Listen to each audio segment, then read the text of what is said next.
Je suis Didier Akoué, directeur du bureau d'études AC Expertise basé à Yaoundé au Cameroun.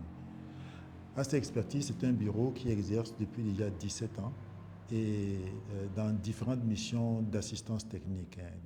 Durant toutes ces années, nous avons réalisé plus d'une centaine de missions d'études d'assistance technique sur plusieurs pays en Afrique francophone centrale et de l'Ouest aussi. Nous avons travaillé sur ces projets, soit directement, soit comme membre du consortium, ou bien sous-traitant. Et cette expérience nous a conduit à travailler avec plusieurs bailleurs, donc notamment la Banque mondiale, l'Union européenne, INABEL, la GIZ, la BAD aussi, et bien d'autres, naturellement, le PNUD aussi. Voilà. Alors, dans le cadre de nos missions, nous avons travaillé avec d'excellents experts et nous avons rencontré aussi plusieurs difficultés de plusieurs ordres en réalité. Et là, je ne parle pas de l'expertise, le domaine métier de l'expert, mais de tout ce qui est autour. Le premier problème qu'on a eu, ou qu'on a très souvent, c'est la structuration du profil de l'expert. Les experts ne savent pas forcément comment se valoriser. Nous arrivons à percevoir cela et donc nous travaillons sur leur CV. Mais les experts ont des difficultés énormes à pouvoir se valoriser, notamment dans différents domaines. Ça, c'est le premier point. Le deuxième point, c'est la connaissance de la réglementation. Vous savez, en tant que bureau d'études, on suit la réglementation des bailleurs et que les experts ne maîtrisent pas très souvent et qui ne connaissent pas, notamment les grandes lignes, tout au moins. Et donc, chaque fois, on a eu des difficultés à pouvoir les relancer sur la connaissance de la réglementation dans le cadre de la mission. Cela passe par des trucs simples, notamment les fiches de temps, notamment les deadlines, la qualité des livrables, et aussi des,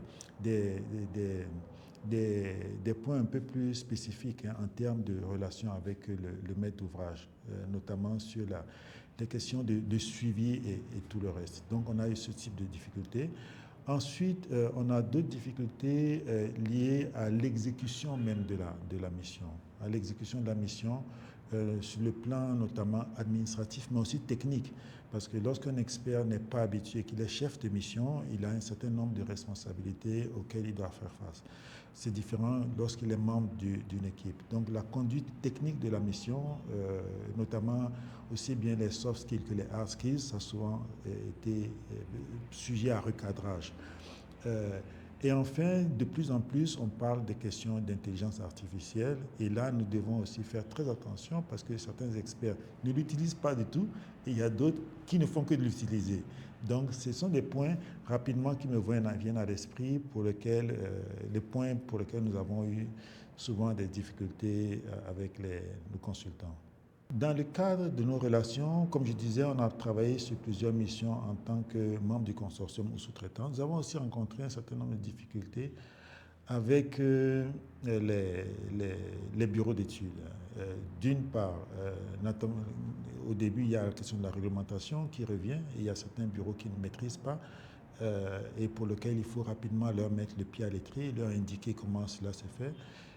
D'autre part aussi, avec l'exécution de la mission, aussi bien l'exécution financière, il y a une stratégie sur la question de l'exécution financière que les bureaux ne maîtrisent toujours pas, notamment les nouveaux bureaux ne maîtrisent pas cela. Donc c'est important, cette question de l'exécution financière de la mission, administrative et technique aussi, parce que là, la technicité à ce niveau, c'est plutôt sur la supervision de l'équipe qui est mise en place. Et donc, avec ces bureaux pour lesquels on était membre du consortium ou chef de file de temps à autre, on a cette difficulté à faire passer ces messages.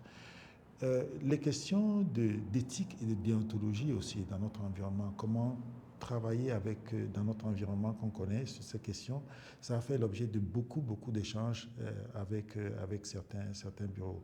Donc voilà de manière schématique le type de difficultés qu'on a eu à rencontrer avec les bureaux. Cela est valable pour certains anciens, mais aussi pour de jeunes bureaux.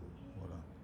Nous pensons que la certification ICP d'ingénierie conseil professionnel peut apporter une solution aussi bien aux experts qu'au bureau d'études sur différents points, notamment sur la structuration en ce qui concerne les experts de leur profil, en ce qui concerne, après la structuration, la connaissance, la maîtrise de la réglementation, euh, le, la maîtrise du montage des offres techniques et financières, parce que lorsqu'on en parle avec les bureaux d'études, il y a toute une stratégie qui y a là derrière. La conduite des missions, j'en ai parlé tout à l'heure.